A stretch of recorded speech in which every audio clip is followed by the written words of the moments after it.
Hello વિદ્યાર્થી મિત્રો, કેમ છો? ઓનલાઈન એજ્યુકેશન શિક્ષણની અંદર હું આપનું હાર્દિક સ્વાગત કરું છું.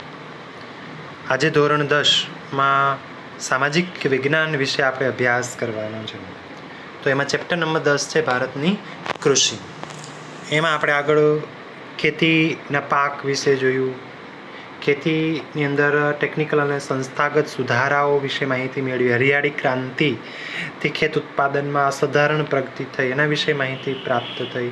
હવે આજે જે વિડીયોની અંદર અભ્યાસ કરવાનો છે એ ભારતીય અર્થકારણમાં કૃષિનું યોગદાન, એના વિશે આપણે માહિતી મેળવવાની છે. તમારે પરીક્ષામાં પૂછાય 2 માર્કમાં કે 3 માર્કમાં પ્રશ્ન કે ભારતના અર્થતંત્રમાં કૃષિનું યોગદાન જણાવો. ખેતીમાંથી કેટલું રાષ્ટ્રીય આવકમાં થતો વધારો એ વિશે યોગદાન માહિતી આપો. અથવા એમ પણ પૂછાય ટૂંક નોંધ તમારે કે રાષ્ટ્રીય અર્થકારણમાં કૃષિનું યોગદાન સમજાવો, કે રાષ્ટ્રીય આવક કેટલી છે ખેતી ક્ષેત્રે. અડધો છે આવક એ ખેતીમાંથી પાક થતી જોવા મળે છે. તો જોઈએ આપણે એની અંદર ખેતી એ ભારતનો મુખ્ય વ્યવસાય છે, કારણ કે ભારત એ ખેતી પ્રધાન દેશ છે. મોસ્ટ ઓફ ભારતની વસ્તી છે એ ખેતી સાથે જોડાયેલી છે, એટલે મુખ્ય વ્યવસાય ભારતનો શું ગણી શકાય? ખેતી. આઝાદી સમયે કૃષિ ક્ષેત્રે જે ભારત હતું તે હવે થોડુંક ઓછું થયું છે, તેમ છતાં હજુ પણ અર્થતંત્રમાં તેનું મહત્ત્વનું યોગદાન જોવા મળે છે. આજે ભારત દેશ આઝાદ થયો 1947 પછી, ત્યારે જે ભારતની અંદર જે કૃષિ ક્ષેત્રે ભારણ હતું ઉત્પાદન પ્રક્રિયામાં અને ખેતીમાંથી આવક રાષ્ટ્રીય અર્થકારણમાં, એનાથી હવે આજના સમયમાં, આધુનિક સમયમાં એ ભારણ છે ઓછું જોવા મળે છે. કારણ કે 1960ના દાયકા પછી જે ખેતી ક્ષેત્રે સાધારણ પ્રગતિ કરી, અસાધારણ સુધારા થયા, હરિયાળી ક્રાંતિ થઈ, એનાથી સારું એવું ઉત્પાદન થયું છે. અને આજે અર્થતંત્રમાં એ ખેતીનું મહત્ત્વનું યોગદાન જોવા મળે છે. તો જોઈએ કયું યોગદાન છે ખેતી ક્ષેત્રમાં. પહેલો મુદ્દો છે, આપણે કહીએ કે દેશમાં લગભગ અડધો લોકોને રોજગારી પૂરી પાડે છે. ખેતી એ અર્થતંત્ર માટે શું મહત્ત્વનું યોગદાન છે? તો પહેલો મુદ્દો છે કે જે દેશની અંદર ખેતી પ્રધાન દેશ છે ભારત, એ દેશમાં 60% લોકો ને રોજગારી પૂરી પાડવા માટે એ ખેતી ઉપર નિર્ભર છે. તેથી અડધો વસ્તી એ રોજગારી પૂરી પાડવા માટેનું માધ્યમ શું ગણ્યું છે?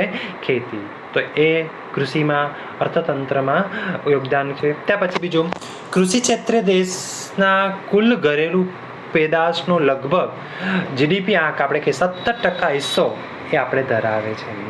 જે ભારતની અંદર ખેતીમાંથી જે કાંઈ પેદાશ આવે છે, ઘરેલું પેદાશ, ચીજ વસ્તુ, ઉત્પાદન, પ્રોડક્ટ, આ બધી જ પેદાશોનો લગભગ કેટલા ટકા હિસ્સો ભારતના અર્થતંત્રની જાય છે? 70% જેટલો હિસ્સો એ ધરાવતી દેશ છે કૃષિ ક્ષેત્રમાંથી. ત્યાર પછીનો મુદ્દો, ભારતની મહત્ત્વની કૃષિ પેદાશોમાં ચોખા, ઘઉં, તેલીબિયાં, કપાસ, શણ, ચા, શેરડી, તમાકુ, બટાકા આ વગેરે, અને તેની નિકાસમાંથી વિદેશી હુંડિયામણ પણ આપણને પ્રાપ્ત થતું જોવા મળ્યું છે. આપણે કહીએ કે ભારત છે આપણા દેશમાંથી આજના સમયમાં જે ટેકનોલોજી અને અર્થતંત્રને કારણે આપણે અહીંથી બીજા દેશોની અંદર નિકાસ કરતા થયા છે. તેથી ભારત એ નિકાસ વેપાર માટે ચાનો, કોફીનો, કપાસનો, શણનો, તેજાના, મરી મસાલા, તમાકુ, તેલીબિયાં, બટાટા આ જેવી જે કૃષિ પેદાશો છે, આ બધી આ વગેરે કૃષિ પેદાશો છે જેની નિકાસથી વિદેશી હુંડિયામણ પણ આપણે એ ખેતી ક્ષેત્રે પ્રાપ્ત થાય છે. એટલે આ પણ એક આપણું મહત્ત્વનું યોગદાન ગણી શકાય કે બીજા દેશની અંદર આપણે નિકાસ કરીએ છીએ. તેથી આપણો દેશ ખેતી ક્ષેત્રે એ વિદેશી હુંડિયામણ ધરાવતો દેશ ગણી શકાય. ત્યાર પછીનો મુદ્દો આપણે કહીએ ખેત પેદાશોના ઉત્પાદનમાં વિશ્વમાં ભારત બીજા સ્થાને છે.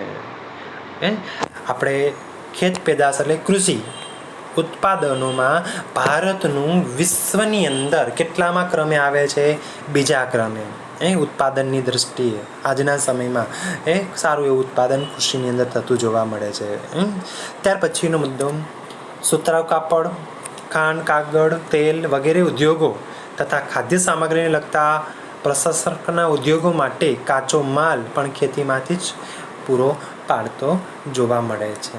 કે ઉદ્યોગોને પણ ખેતી છે એ કાચો માલ પૂરો પાડે છે. તો ક્યાં ક્યાં એવા ઉદ્યોગો છે કે જેને કાચો માલ ખેતી ઉપર જ આધાર રાખવો પડે છે? જેમ કે સુતરાઉ કાપડ, સણિયું કાપડ, ખાંડ, કાગળ, તેલ જેવા જે કૃષિ આધારિત ઉદ્યોગો છે, આ વગેરે ઉદ્યોગો તેમજ ખાદ્ય સામગ્રીને લગતા ઉદ્યોગો આ વગેરે ઉદ્યોગો છે એ બધો જ કાચો માલ પૂરો ખેતી પાડતી જોવા મળે છે. તો આ પણ એક આપણા રાષ્ટ્રીય અર્થતંત્રની અંદર આપણું મહત્વનું યોગદાન છે કે ઉદ્યોગોને પણ ખેતી ઉપયોગી મળી છે.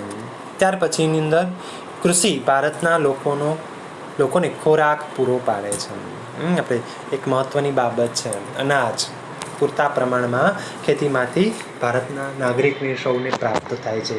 કૃષિ પ્રવૃત્તિમાંથી ભારતના લોકોને જોઈતી ખોરાક એ પૂરો પાડતો જોવા મળે છે. આ ઉપરાંત ઘણું બધું છે કે રાષ્ટ્રીય આવકનો હિસ્સો આપણે આગળ પણ જોઈ ગયા હતા. ખેતીમાંથી કેટલા ટકા હિસ્સો રાષ્ટ્રીય આવક ધરાવે છે? 22% હિસ્સો છે ને એ રાષ્ટ્રીય અર્થતંત્રની અંદર અર્થકારણમાં કૃષિનું યોગદાન એ જોવા મળ્યું છે.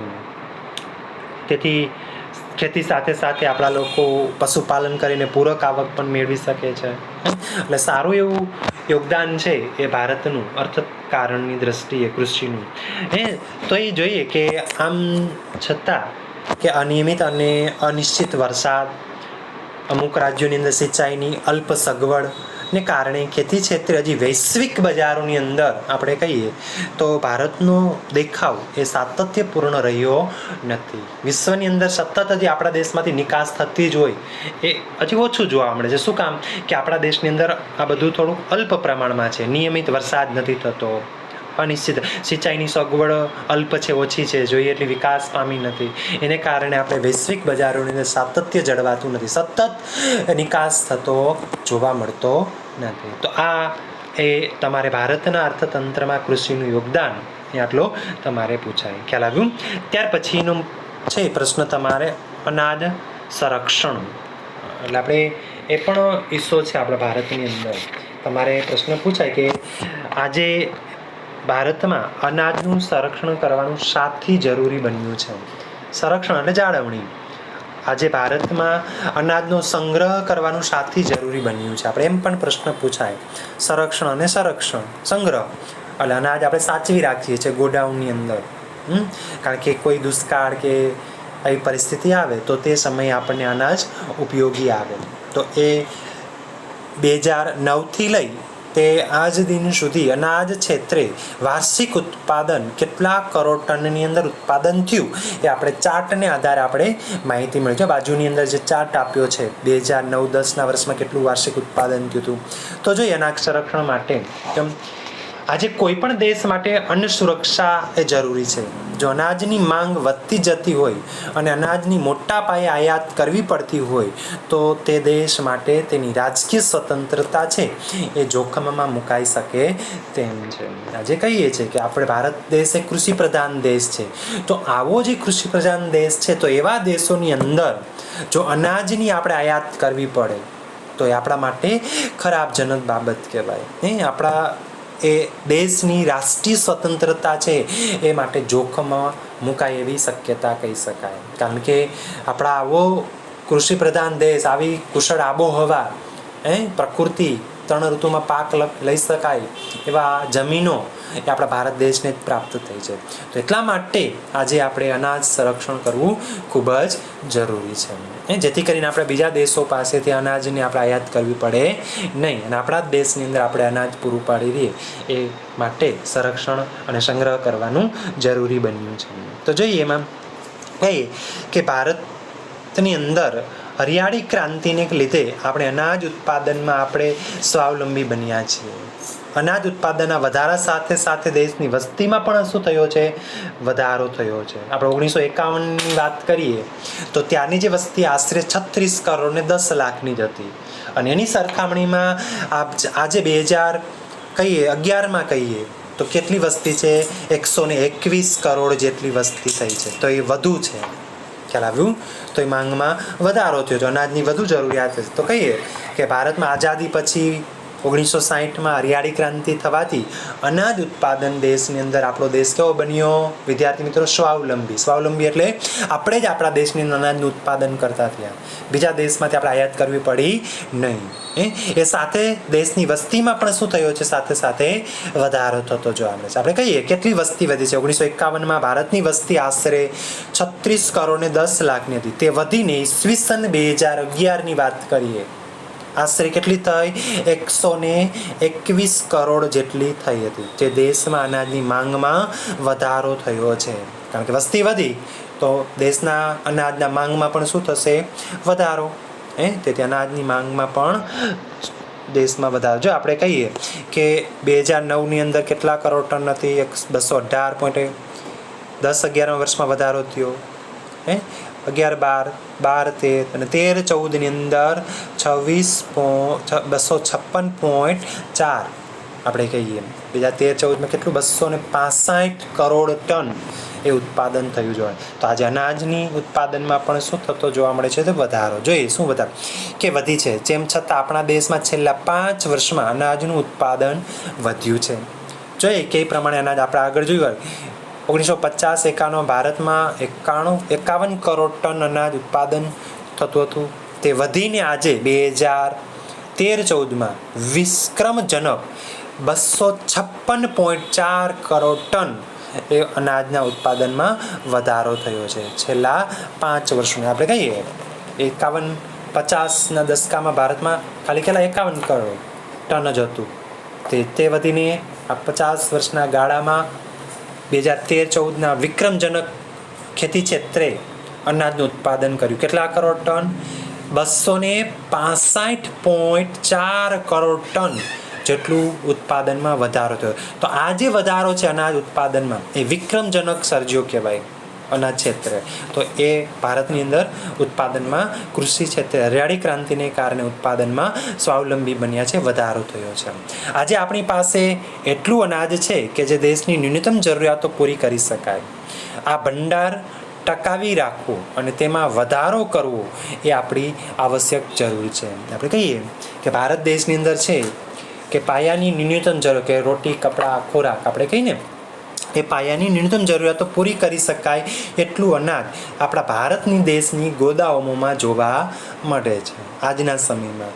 અને અનાજના એ ભંડારો આપણે જાળવી રાખવાના છે, ટકાવી રાખવાના છે અને એમાં સતત ને સતત વધારો કરવો એ જરૂરી બન્યું છે. કારણ કે દેશે દેશે અનાજ તો વધશે, સાથે સાથે આપણે વસ્તી વધે છે તો એમાં પણ વધારો થતો જોઈએ, ઉત્પાદનમાં વધારો થવો જોઈએ અને ભંડારો ભળ્યા રહેવા જોઈએ. કારણ કે દેશની અંદર સ્વાવલંબી અનાજનું ઉત્પાદનમાં આપણે કરવાનું છે. એ મહત્ત્વની બાબત છે. અનાજનો બફર સ્ટોક ઊભો કરીને દુષ્કાળ કે ઓછા અનાજ ઉત્પાદન સમયે અનાજની તંગી અટકાવી શકાય.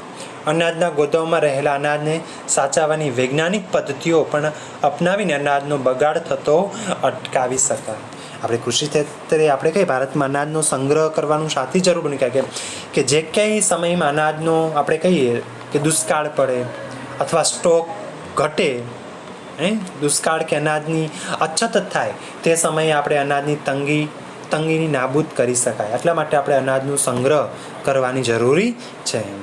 આજના સમયમાં અનાજના ગોદામોમાં અનાજને બગડતું અટકાવવા માટે અનાજને સાચવવાની વૈજ્ઞાનિક પદ્ધતિઓ અપનાવવી જોઈએ કે જેથી કરીને એ અનાજ સડે નહીં, બગડે નહીં, એની સાવચેતી પણ આજના સમયમાં જેમ કે કોલ્ડ સ્ટોરેજ આવી ગયા છે, હવે સ્ટોરેજો છે એ ઉપલબ્ધ છે.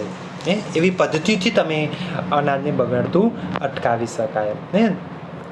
કહીએ જો અનાજ હજારો ગરીબ પરિવારોને વિનામૂલ્યે આપીને ભૂખ મટાડી શકાય છે. અનાજનો બગાડ અટકાવવો એ સમયની આજના તાતી જરૂરિયાત છે. અનાજના સંગ્રહ અને પ્રબંધની વ્યવસ્થા સુદૃઢ કરવી અત્યંત આવશ્યક છે. સરકારે ખાસ સુરક્ષા કાયદા દ્વારા ગરીબો સુધી અનાજની વિતરણ કરવાની જોગવાઈઓ કરીને એક સારી શરૂઆત કરી છે. આપણે કહીએ કે દર વર્ષે આપણે કહીએ છીએ કે ગોદામમાં અનાજને બગડતું અટકાવવું એ આપણા માટે ખાસ જરૂરી બન્યું છે. આ માટે અનાજના સંગ્રહ અને પ્રબંધની સંગીન વ્યવસ્થા આપણે ગોઠવવી આવશ્યક, જેથી કરીને અનાજ સાચવી શકીએ. આજે સરકારે ખાદ્ય સુરક્ષા કાયદો, ફૂડ સિક્યુરિટી એક્ટ આપણે કહીએ ને, એના દ્વારા જે દેશની ગરીબી પ્રજા છે એને અનાજ વેચવાનું શરૂ કર્યું છે. બસ કહીને ઓછા ભાવની દુકાનો દ્વારા આમ દર વર્ષે દેશમાં મબલક અનાજ થતું હોવાથી તેનું સંરક્ષણ કરવું, એની જાળવણી કરવી, એનો સંગ્રહ કરવો એ આપણા માટે ફરજિયાત રીતે અનિવાર્ય બન્યું જોવા મળે છે. આજે ભારત દેશ છે અનાજ ક્ષેત્રે કેવું બન્યું છે? સ્વાવલંબી બન્યું છે. પરંતુ ભવિષ્યમાં આવતા સમયની અંદર ક્યારેય પણ દુષ્કાળની પરિસ્થિતિ સર્જાય તો એ દુષ્કાળ સમય પહોંચી વળવા માટે દેશમાં જ અનાજનો સંગ્રહ કરવાનું જરૂરી બન્યું, કે તે સમયે આપણે આ સંગ્રહ કરેલું અનાજ એ આપણને ઉપયોગી બન્યું. એટલા માટે આપણે ભારતની અંદર આજે અનાજનો સંગ્રહ કરવાનું જરૂરી છે. આ રીતે તમારે આ પ્રશ્ન પણ પૂછાય. ખ્યાલ આવ્યો વિદ્યાર્થી મિત્રો? ત્યાર પછીનો પ્રશ્ન ખેતી ક્ષેત્રે આપણે કહીએ વૈશ્વિકીકરણની અસરો. ભારતની ખેતી ક્ષેત્રે વૈશ્વિકીકરણની અસરો આપણે કહીએ વિશ્વ બજાર અને ભારતની ખેતી વિશે ટૂંક નોંધ લખો, એમ પણ પૂછાય તમારે. અથવા એમ પણ પૂછાય કે ભારતની ખેતી પર વૈશ્વિકીકરણની અસરો જણાવો. તો કઈ કઈ અસરો છે? ઘણી બધી અસરો જોવા મળી છે ભારતમાં. તો વૈશ્વિકીકરણની અસરો કૃષિ ક્ષેત્રે ખાસ કરી નીચે પ્રમાણે છે. જો ભારતનો ખેડૂત તેની ખેત પેદાશને વૈશ્વિક બજારમાં વેચીને નફો મેળવી શકે તેવા ઉદ્દેશથી ખેતી ક્ષેત્રે એક વૈશ્વિકીકરણની નીતિ અમલમાં મુકાઈ રહી છે. આપણે સરળ પદ્ધતિ, આયાત નિકાસ કરવા માટે એક સરળ પદ્ધતિ ભારત સરકારે અપનાવી છે. તો એમાં કઈ છે કે વૈશ્વિકરણને લીધે ખેતી ક્ષેત્રે કેટલાક પરિવર્તનો આવ્યા. ખેતી પાકોને નિકાસ કે આયાત કરવા માટેની પ્રક્રિયા એ ભારત સરકારે સરળ કરાઈ છે. ગુજરાતમાંથી કપાસ, મરચાં, તલ ચીનના બજારોમાં અને વિશ્વના વિવિધ ફળો ભારતના બજારોમાં મળતા થયા છે. આપણે કહીએ કે ભારત સરકારે વૈશ્વિકીકરણની નીતિ અપનાવીને, કારણ કે આપણા દેશના જે કંઈ કૃષિ ક્ષેત્રે ઉત્પાદન થાય છે એ બધા જ વિશ્વની દેશોની અંદર મળે. આપણે કહીએ ભારત ઉત્પાદનમાં બીજો નંબર છે, તો વિદેશની અંદર આ પાક જાય એવી નીતિ ભારતે અપનાવી છે. આયાત નિકાસ કરવા માટેની પ્રક્રિયા ભારત સરકારે ખૂબ જ સરળ બનાવવામાં આવી છે. આપણા દેશમાંથી, તેમાં ગુજરાતમાંથી કઈ કઈ વસ્તુઓ બીજા દેશોમાં જાય છે, કઈ કપાસ છે, મરચાં છે, તલ છે, આ વગેરે ચીનની બજારોમાં જતા જોવા મળે છે. અને વિશ્વના વિવિધ ફળો એ ભારતના બજારોમાં વેચાય છે. આજે આપણા ઘણા બધા ફળો આપણા દેશની અંદર નથી બનતા, તો આપણે એ આપણા દેશની અંદર જોઈએ છે. તો વૈશ્વિકીકરણથી ભારતમાં બહુરાષ્ટ્રીય કંપનીઓ દ્વારા વેચવામાં આવતા મોંઘા ભાવના જેનેટિકલ મોડિફાઈડ બીટી બિયારણો એ આવ્યા. એના લીધે ખેતી આપણે ખર્ચાળ બની છે. જો કે કપાસ અને મકાઈમાં તેનાથી ઉત્પાદનમાં વધારો થયો છે. આયાત સરળ થતાં ઘર આંગણે પણ આપણે કૃષિ ઉત્પાદકોને સ્પર્ધાઓ સામનો કરવા માટે આપણે રહેવું પડે છે. તો કહીએ આપણા દેશની અંદર જે કૃષિ ઉત્પાદકો છે ને પરદેશથી આવતા એક જ ઉત્પાદનો સામે હરીફાઈમાં ઉતરવું પડે. કારણ કે આપણે ઉત્પાદન કરતા હોય, બીજા ઘણા બધા રાજ્યોની અંદર એ પાક ઉત્પાદન થતું હોય, કે આપણા દેશમાંથી જે કંઈ ઉત્પાદન થાય છે સરખું છે, કપાસ છે, માંડવી છે, તલ છે, આપણે કહીએ તો કૃષિ ઉત્પાદનોને પરદેશથી આવતા એ આપણા માટે શું કરવું પડે? હરીફાઈનો સામનો કરવો પડે. હરીફાઈ સાથે આપણે ઉતરવું પડે. વૈશ્વિકીકરણને કારણે આપણી ગુણવત્તાવાળી જે ખેત પેદાશોનું છે એ પેટર્ન દેશના નામે નોંધાવી લેવું આપણા માટે જરૂરી છે. જો તો જ ને તો જ આપણે કહીએ ને કે ભારત છે એ તેના માટે માનવ શક્તિ, ટેકનોલોજી અને આધુનિક સાધનોની મદદથી જ આપણે આ કૃષિ ક્ષેત્રે વિકસિત દેશો સાથે આપણે એની સામે ટકી શકશું, હરીફાઈ સામે. જો આ નહીં કરીએ આપણે દેશની અંદર એ પેદાશોને આ પેટર્ન નહીં બનાવીએ તો આપણે હરીફાઈમાં હાર માનવી પડશે. હરીફાઈ સામે, વિશ્વના દેશો સામે આપણે ટકી શકશો નહીં. આ વૈશ્વિકીકરણને કારણે ઘણી બધી કંપનીઓ છે, બહુરાષ્ટ્રીય કંપનીઓ, આપણે એક નહીં એટલે વધારે, એ કંપનીઓ દ્વારા વેચવામાં આવતા મોંઘા ભાવ ના બિયારણો આપણે કહીએ જીનેટિક મોડિફાઈડ બીટી બિયારણો ભારતમાં મળવા લાગ્યા છે આજે. ઘણા બધા આપણે કહીએ છીએ કપાસ ખેતી ક્ષેત્રે આ કંપનીઓના બી છે, આપણે બિયારણો છે આપણે ખરીદીએ છીએ અને ઊંચા ભાવે આપણે લઈને ખેતીની અંદર વાવીએ છીએ. ખ્યાલ આવ્યું? તો ખેતી ક્ષેત્રે વૈશ્વિકીકરણની અસર પણ જોવા મળે. આપણા દેશમાં જ ઉત્પાદનના બિયારણો આપણે નથી વાવતા, વિદેશી લોકો જે બિયારણ આપે એ આપણે વાવીએ છીએ. તો આ સુધારેલ બિયારણ કહેવાય. તેનાથી ખેતી આપણા માટે શું બની? ખર્ચાળ બની.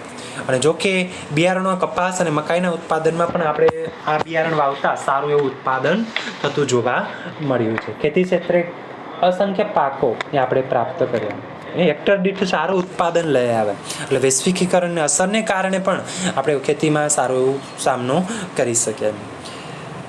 આપણા કૃષિ ઉત્પાદકોને સ્પર્ધાનો સામનો કરવો પડે છે. કેટલાક ઉત્પાદકો વૈશ્વિક બજાર પ્રાપ્ત થતાં તેમના પેટર્ન રજિસ્ટરની જરૂર ઊભી થઈ છે. વિશ્વના બજારમાં આપણી ગુણવત્તાસભર કૃષિ પેદાશની પેટર્ન દેશના નામે નોંધાવવી જરૂરી છે. હવે વૈશ્વિક બજારોમાં થતી ખેત પેદાશોની સ્પર્ધાનો સામનો કરવા આપણે કહીએ, આપણા દેશની અંદર જે બજારોનો સામનો થશે, કારણ કે આપણા દેશમાં જે બને છે એ બીજા દેશમાં બને છે, તો એની સામે ટકી રહેવા માટે, સ્પર્ધાનો સામનો કરવા માટે એક ભારતે કૃષિ ક્ષેત્રે નવી ટેકનોલોજી અપનાવી વધારે ગુણવત્તાવાળી પેદાશોનું ઉત્પાદન પર ધ્યાન આપવું પડશે. ખ્યાલ આવ્યું?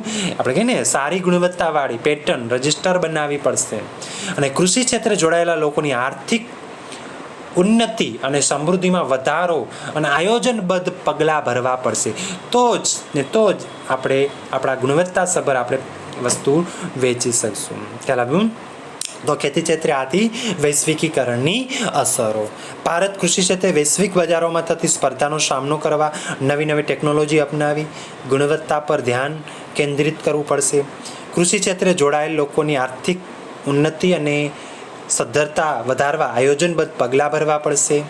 વધતી જતી વસ્તી અને ભવિષ્યમાં વધનારા કૃષિ પેદાશોની માંગ ને આર્થિક પ્રગતિની વિકાસ કુચ જાળવી રાખવા બીજી હરિયાળી ક્રાંતિ માટે પણ નક્કર વ્યૂહરચના આપણે ગોઠવવી પડશે. ભવિષ્યની અંદર આપણે કહીએ કૃષિ ક્ષેત્રે આપણે કહીએ ને જે કાંઈ પગલાં આપણે લીધા છે તો એ પણ આપણે ભવિષ્યમાં એની સામે આપણે ટકવા માટે આયોજનબદ્ધ અને ટેકનોલોજીથી આપણે આને સામનો કરવો પડે. ખ્યાલ આવ્યું?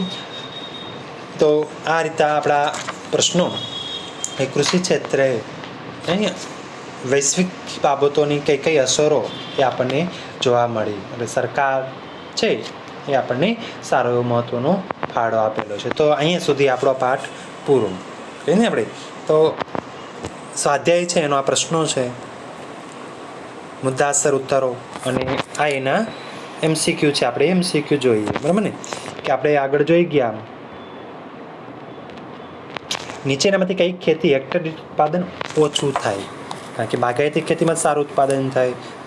ઝૂમ ખેતી, સઘન ખેતી કે આદ્રક ખેતી? કઈ ખેતી એવી છે કે જ્યાં 1 હેક્ટર દીઠ ઉત્પાદનનું પ્રમાણ ઓછું થતું જોવા મળે? તો ઝૂમ ખેતી.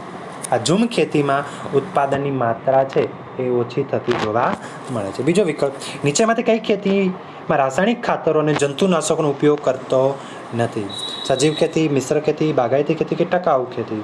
કઈ ખેતી એવી છે કે જેમાં જંતુનાશક, રાસાયણિક ખાતરો છે કે કીટનાશકો, જૈવિક ખાતરનો ઉપયોગ થાય? સજીવ ખેતી. કઈ ખેતી? આપણે કહીએ ને સજીવ ખેતીની અંદર આ ઉપયોગ થતો નથી. ત્યાં પછી મગફળીનું ઉત્પાદન કયા રાજ્યમાં સૌથી વધુ થાય છે? કહેજો ને વિદ્યાર્થી મિત્રો.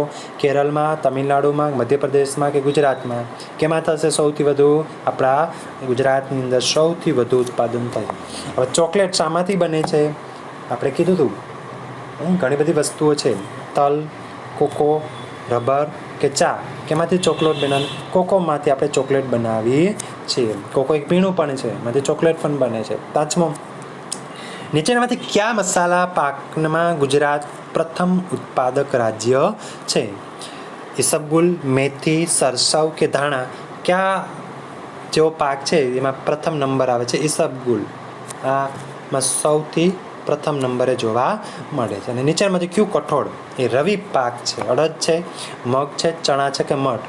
ચોમાસામાં નહીં પણ શિયાળામાં લેવામાં આવતું પાક રવિ પાક. એટલે કેમાં છે? છે ચણા. અડદ, મગ ને મઠ તો ચોમાસામાં લે, તો ચણા છે એ રવિ પાક તરીકે આપણે ઓળખી શકાય. આ તેના વિગત અહીં આપણું આ ચેપ્ટર 10મું પૂરું.